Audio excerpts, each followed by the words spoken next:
pa honyo ai nin mas bonito. Bai no yo todo ai pa lawan bagus ni malago mu samang wan jeju ai nu hagu. Taan malaku oh malaki tasi.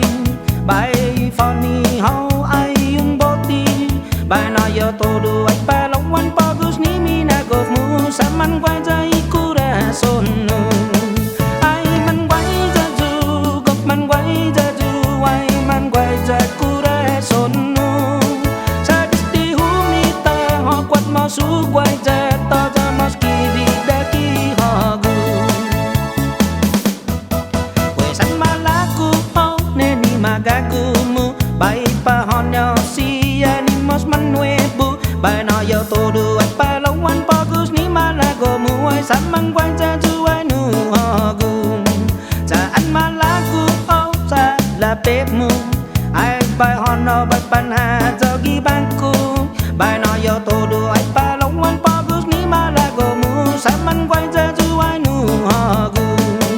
Ai man quay ra ju ai man quay ra ju ko man quay ra ju nu hagu.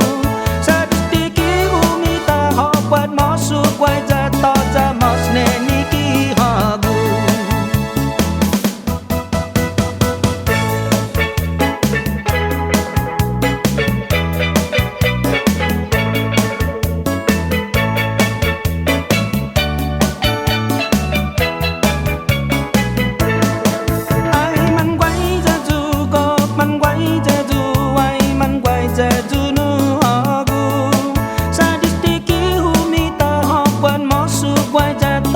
Mas kiri daki hagu.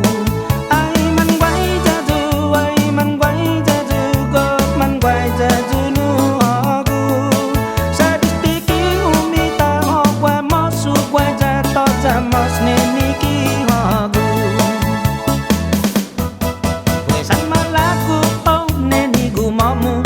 Ai papa honi honi mas bonito. Bai no yo todo ai palawan bagus ni samang quay ra ju nu hagu.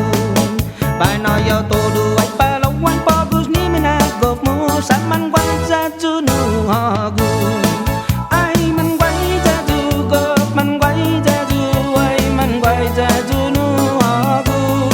Sa di ki umita ho quan mo su quay ra to ra mos ne